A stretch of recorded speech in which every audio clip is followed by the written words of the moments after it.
We have some court filings to talk about in the Stacy James Wondra case. This is the man accused of killing little Michael Vaughan back in 2021 in Fruitland, Idaho.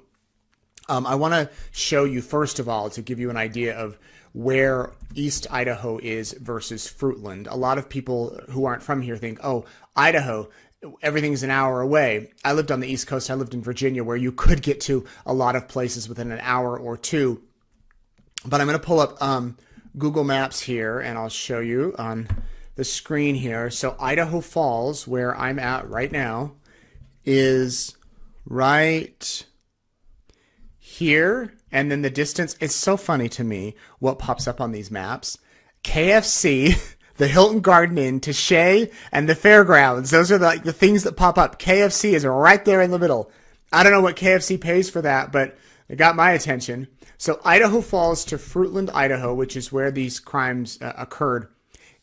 It's a 4.5 hour drive. It's 4 hours to get to Boise, and then you go past that, you're almost into the Washington state border. So you can see that this has been somewhat of a difficult thing to investigate, to look into, and because it's so far physically. If this were just down the street, we would have been doing a lot more coverage. So we're relying on our partners in Boise who have done a great job at the Idaho Statesman, KIVI TV, and some other websites. But tonight, what I want to do is go through some of filings about in the case that have been filed, mainly the probable cause hearing, which will show you the information that they have. And it's interesting that they did not go through a grand jury indictment on this. If they had gone with a grand jury indictment, we would not have a probable cause document. Instead, we have a document that is, let me look how many pages long. It doesn't have the page numbers on here. 1, 2, 3, 4, 5, 6, 7, 8, 9, 10, 11. So there's a lot of pages in the probable cause. I want to go through it with you tonight, and it hopefully is not too upsetting, too depressing. And let me just do that for you right now. I'll try to make these words a little bit bigger so that you can see them and you can follow along. So the charges, before I get to that, interesting to me that this was filed back in June, but it's been sealed since June. So they have been planning this for some time, for months, but it's been sealed. Charging first-degree murder, kidnapping, and destruction or concealing of evidence. On July 21st, this is the officer who is doing the probable cause document. What is a probable cause document? You give this to a judge that proves you have enough probable cause to arrest the person and charge them with a crime. So this document was prepared, went to the judge signed off on it. They were able to arrest this suspect. Here is the probable cause information. July 27, 2021, neighbors reported seeing 5-year-old Michael James Vaughan. That name is redacted, but we know that's who it is, between approximately 6:15 p.m. and 6:30 in the area of the home, Michael's home, and nearby residents on the streets. Michael knocked on some of the neighbors' doors, attempting to play with neighbors or in their yards. Michael was told to return home by all of the neighbors he contacted. This is so sad to me. I have kids. I have a 7-year-old boy that will say, "Can I go play at the moats down the street?" And he'll take off running and knock on their door. And if they can't play, he comes home. This is just so upsetting what happened.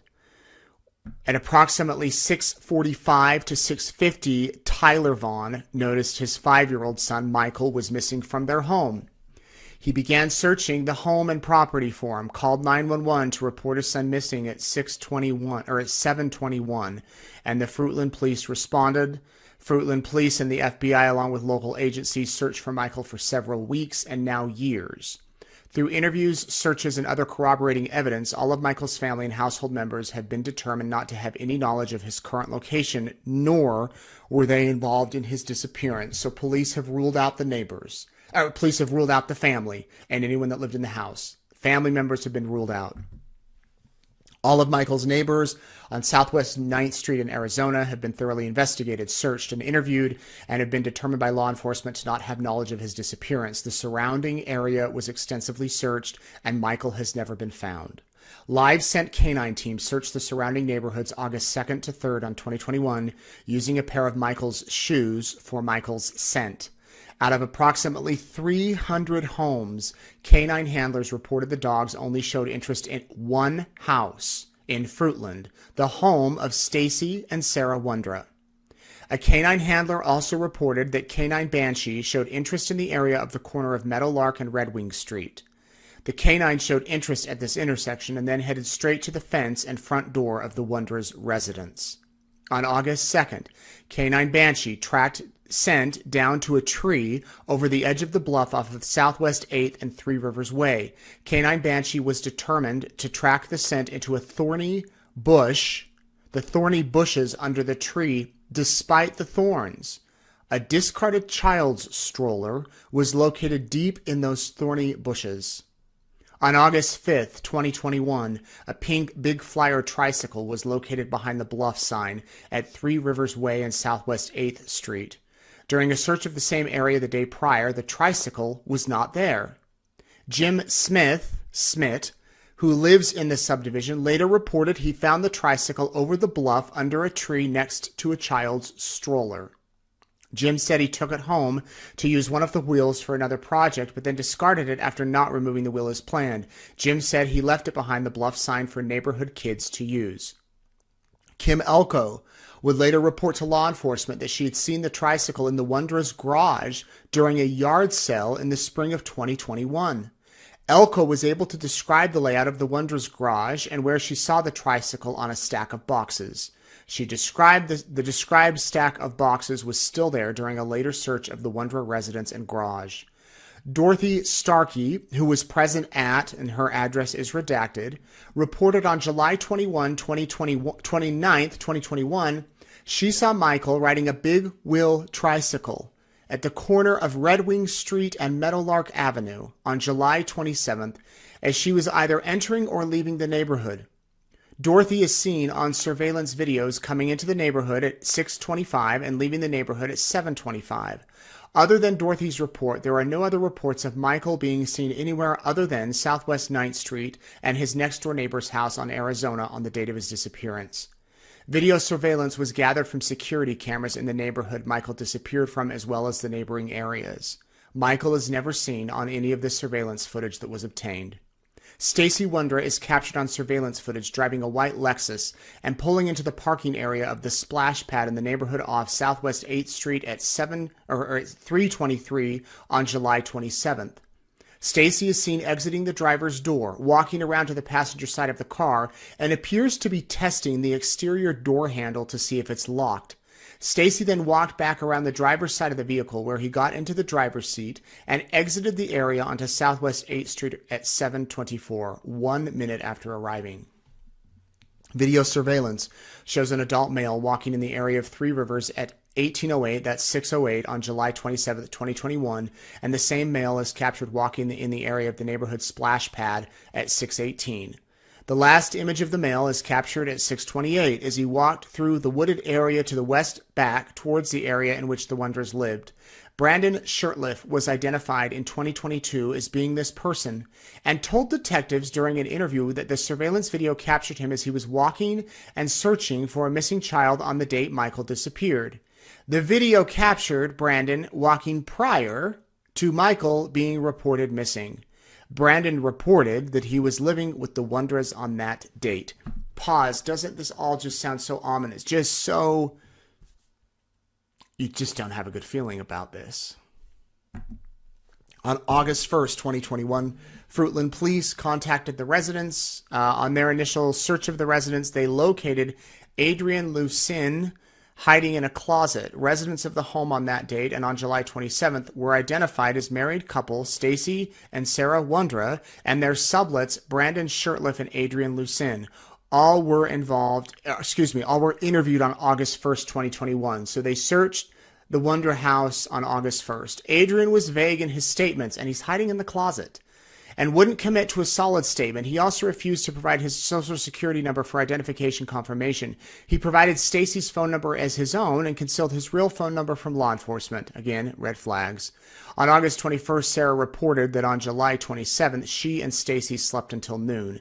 Sarah said they left their residence around 5 o'clock to tow a vehicle to Kuna.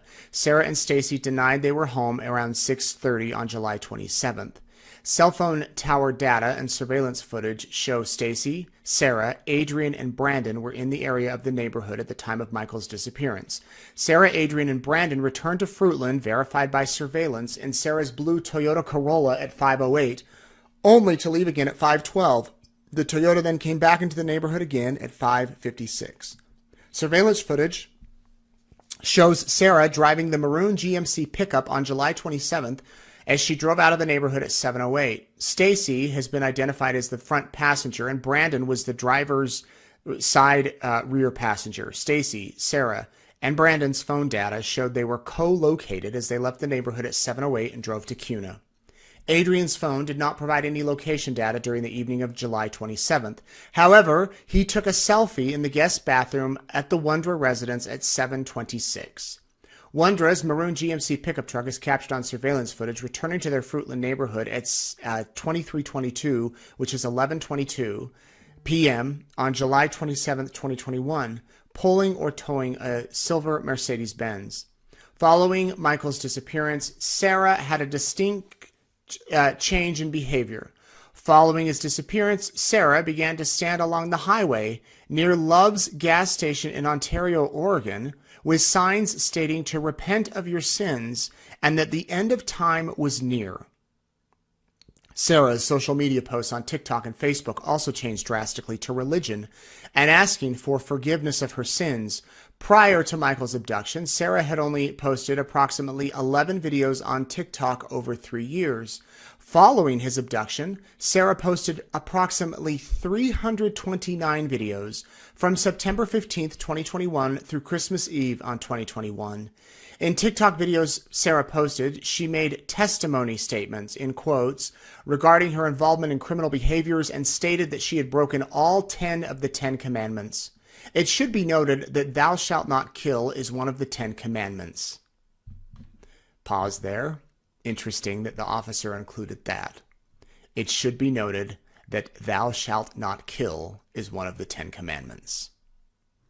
This is a very detailed probable cause. I have been through probable cause hundreds of times in my life. Some are short, 1 paragraph, 2 paragraph. Some are detailed like this. You can tell, I mean, obviously they've had several years to put this together, but they are laying out their case. And can you picture in your mind the witnesses who will be called to testify of these things? You've got the cell phone guy, the surveillance footage, you've got all the neighbors, the 300 neighbors, you've got the guy that saw the trike and the stroller in the bush, you've got the neighbor that saw, you've got all these people, and I can see the witness list building. Let's keep going.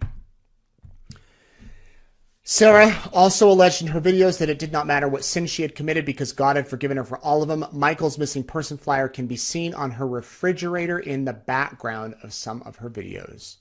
Sarah was interviewed again by law enforcement on November 15th, 2021. Stacy was also interviewed. After being confronted with her photo of her leaving the neighborhood on July 27th, driving the GMC pickup at 7:08, she changed her story and said she was driving the GMC to get Brandon's Mercedes from Kuna to tow it back to Fruitland. Sarah said the trip to Kuna to get the car had not been previously planned and that it was Stacy who wanted to go get the car at that date and time. Sarah said she stopped at Southwest 8th in South Arizona on the way to get out of the neighborhood to input the address into the GPS. She said she drove to an address in Kuna, which is Brandon's mother's home. It's worth noting that Brandon was in the truck with them when they entered the GPS coordinates to go to Brandon's mother's house, and that Sarah's and Brandon's cell phone data showed them at the residence earlier that day. Sarah said Brandon's mother, Tina Morelli, was out of town. Sarah said Tina did not allow Brandon to have people in her home when she was not there, so Stacy and Sarah parked down the road, and Brandon used a back gate on the south side to enter Tina's residence so that her doorbell camera did not capture him there. Sarah reported that while towing the car back to Fruitland, the tow strap broke. Stacy and Sarah sold their phones, lost or sold their vehicles, and got rid of their furniture shortly after Michael went missing. Sarah was asked about changing her phones following the abduction. Sarah provided two reasons. One, they sold their phones because she and Stacy were splitting up, and Sarah said they sold their phones because a demon told her to. Sarah was still paying on the phones that she sold. Sarah was asked about her Facebook post and provided the following responses. I literally had like a demon tell me that I needed to leave my husband. I literally deleted all of my pictures. I have no idea what my passwords are. We had a fight. My husband and I had to sell our phones and we had to get new phones and I can't access any of my stuff. So I do have Facebook, just don't have access to it right now. When asked about the vehicle Sarah and Stacy have, Sarah said the GMC pickup was repossessed. Sarah said she told Stacy when she heard the repo guys were coming to take the truck, quote, we are going to be the nicest repo they ever had today. Law enforcement was later told that the truck appeared to have been thoroughly cleaned prior to the repo.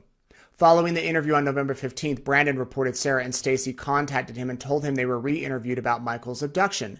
Brandon said Stacy suggested Brandon come over to their place and create an alibi or write a letter on behalf of Sarah and Stacy saying they were not involved in the abduction. Tina, Brandon's mother, was interviewed by law enforcement. She reported that Brandon's behavior changed after he lived with the Wondras. Tina explained that Brandon became more depressed and withdrawn, spending more time playing video games and smoking marijuana. Tina would not tell law enforcement where Brandon was or what his phone number was at that time. Kay Ramsey, Sarah's mother, was interviewed and shown a picture of the tricycle described above. Kay claims she found the tricycle in some bushes prior to Michael's abduction. The bushes that Kay described are near where Mr. Smith found the tricycle just after Michael's abduction. Kay said that would be her reason. Her DNA would be on the tricycle. Kay said that after all of her efforts, she left it at the intersection of Three Rivers Way and Southwest 8th Street. Kay was 73 years old in July of 2021, and the bushes were difficult to get to. Kay Ramsey also confirmed to law enforcement that Sarah and Stacy's dog had dug holes in the backyard of the Red Wing residence. Kay reported the dog had dug up what she later determined to be the ear of a green stuffed animal. Kay said she had thrown away the stuffed ear. Kay Ramsey is alleged to have withheld information and or evidence in other criminal investigations involving Sarah in 2022. Kay was initially charged... Then, Kay initially concealed a firearm used in an aggravated assault in which Sarah was later convicted. We're going to pause there. We're almost done. Thanks for your patience. Sarah is serving time for this conviction, and Stacy was in Arizona serving time, and now he's being extradited back to Idaho. So he'll soon face these charges here. Within 30 days, they'll bring him back. Maricopa County, which seems to know Idaho well lately. Okay, let me keep going. When law enforcement met with Sarah on October 12th, 2022, Sarah said that God told her he was going to help her find the boy. During the interview, at the first mention of Michael, Sarah became emotional and broke down crying in front of the detective. Sarah wrote a testimony and said that if law enforcement read it, they would locate Michael. Sarah suggested God had forgiven Hitler for his sins, that God had redeemed Sarah for her sins. Christy Kutch told detectives prior to Sarah's arrest in April of 22, she made a statement about Stacy being involved in the abduction of a 5-year-old boy. Christy said she made personal notes of their conversation. In June of 2022, there was a recorded jail phone call between Sarah and Christy, where Sarah advised Stacy had been arrested. Christy asked if he'd been charged with the kidnapping of a 5-year-old boy. Sarah recanted her prior statements, claiming that Christy misunderstood her prior comments. Also mentioned how Sarah's dog was digging large holes in the backyard. On November 5th, 2022 at 1:55 a.m., Sarah, or 12:55 a.m., Sarah contacted Fruitland police and requested an interview at the Washington County Jail. Stacy contacted police. Stacy provided vague details about events surrounding Michael's abduction. Stacy said Sarah's religious beliefs and behavior changes started within a couple days after Michael's abduction. After Stacy's arrest from an unrelated incident, Stacy spoke of changing phones and or SIM cards to prevent law enforcement to follow or profile him. On November 10th, Stacy again asked to speak with Fruitland police detectives. Stacy wanted a deal, the same offer that was given to Sarah in the Michael Vaughan case. Stacy admitted Michael had been at the house the night of his abduction. Stacy admitted the tricycle had been in his garage where Kim Elko had previously described seeing it. Stacy then said that when he first saw Michael, Sarah was carrying Michael into their home. Stacy said Michael was put into a duffel bag to transport him out of their house and to Brandon's house in Kuna. Stacy said Sarah was frantically trying to figure out what to do, and Brandon interjected, "I have a duffel bag." Stacy described Michael as crying. And to prevent him from moving or making noise, Stacy described how Sarah taped Michael using duct tape. When asked who put Michael in the bag, Stacy said Brandon grabbed the bag and gave it to Sarah. Sarah picked up Michael as Adrian helped hold the sides of the bag open as they shoved Michael into the duffel bag. Stacy described Michael was wiggling, trying to get away. Stacy said he could see Michael in the bag with his knees bent up in the fetal position. While describing and demonstrating how Michael was taped and stuffed into a duffel bag in his living room, Stacy had a physical reaction and began violently vomiting. When asked if she was vomiting because of the chewing tobacco he was using, he indicated he was throwing up because of the stress of talking about Michael.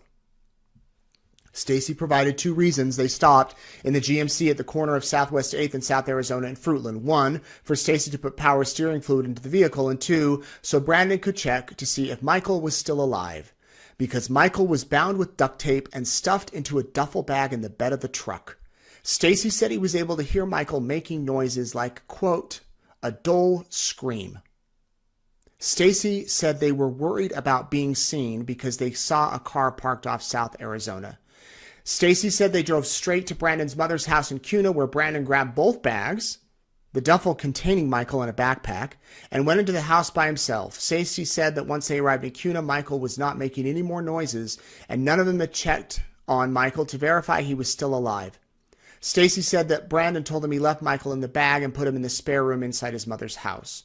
They then towed Brandon's car back to Fruitland. Stacy said that Sarah, Brandon, and Adrian went to Kuna the next day to get Michael.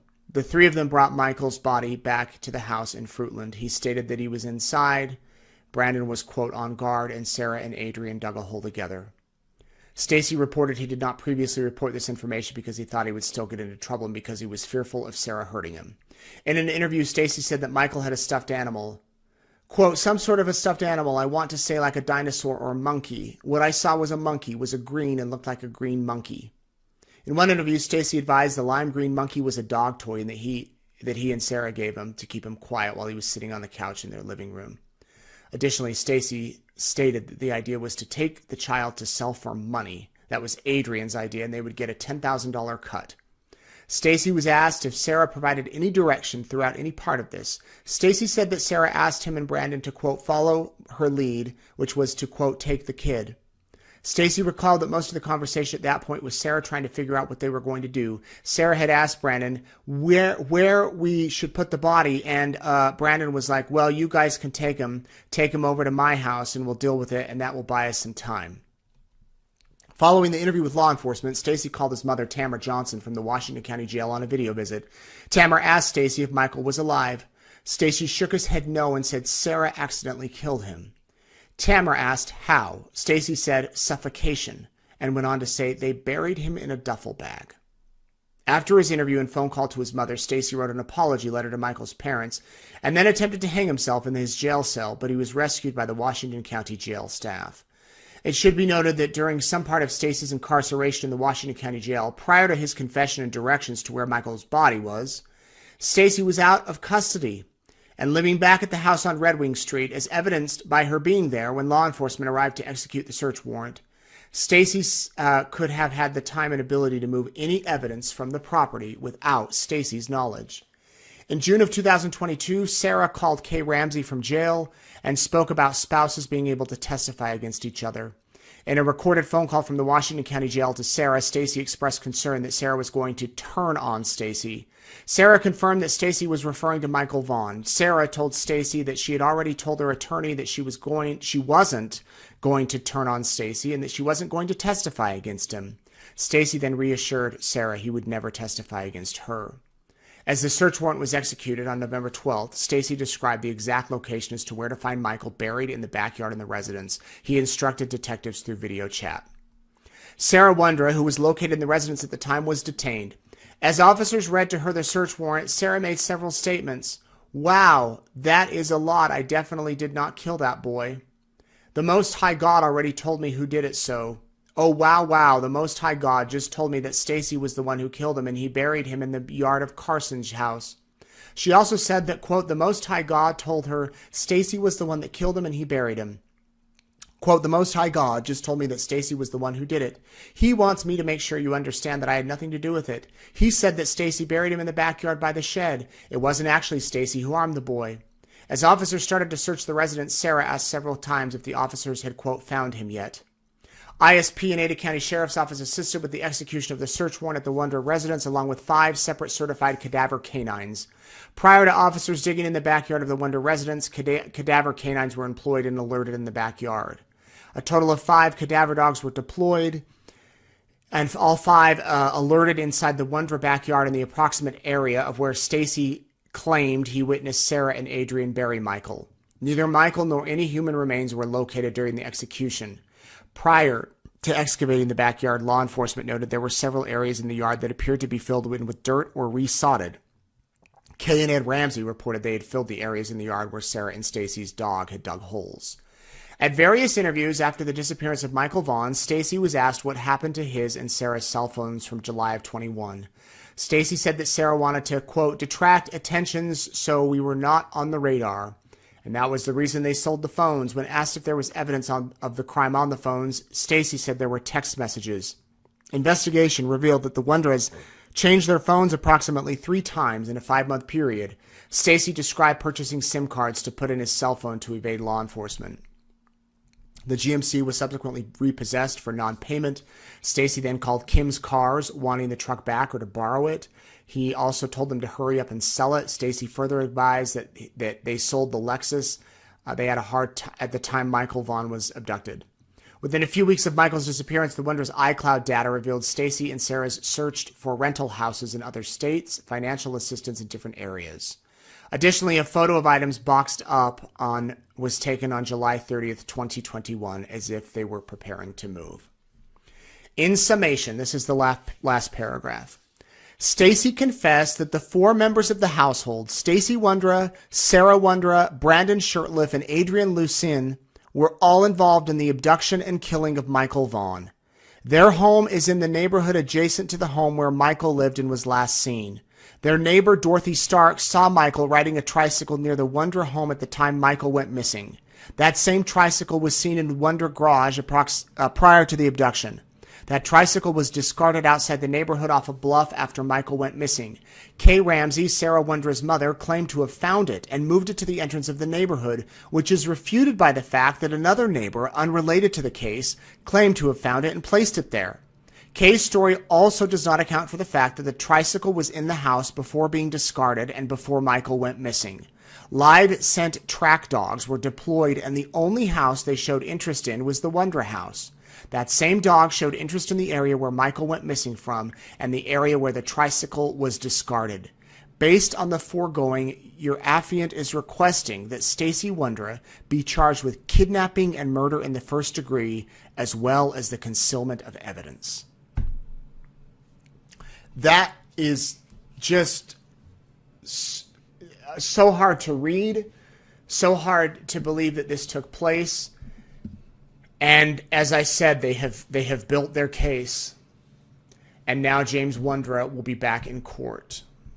I'm looking at other things that have been filed just in the past few minutes, in the past few days, I should say. It looks like, yeah, we have here, this is his waiver of extradition. And so this is showing that he waived extradition, and now we wait even longer for the continued things in this case. He's being held no bond in Payette County, Idaho, and he's been appointed a state public defender, and it's likely that this will be a death. Well, I don't know if they filed a motion about death penalty yet. It can be very, very hard to have a death penalty case without a body. So I don't know if they'll go for the death penalty case, but either way, we'll stay on top of it. I don't see this going to trial at least for another year. And it looks like the other suspects will be getting charged, or that's what this insinuates, a probable cause, unless they flip and tell all, and someone knows 4 people likely know where Michael's body is. So we'll see how this unfolds, but I'll stay on top of it. I'll bring you the updates as this develops over the next few months and years. Just such a tragic story. You always hear, statistics show that the child abusers, the ones that go after children, 9 times out of 10 are in the family. It is very rare for a stranger to just abduct a child or do something horrific like this to a child. But when you hear it, it just, as a parent, it scares me. It does. I mean, you never know. And that's why you have to be safe, but not too safe. It's, it's just so sad. And a lot of these happen online too. Obviously, Michael was only 5, so he wasn't online. But here he was looking for a friend to play with.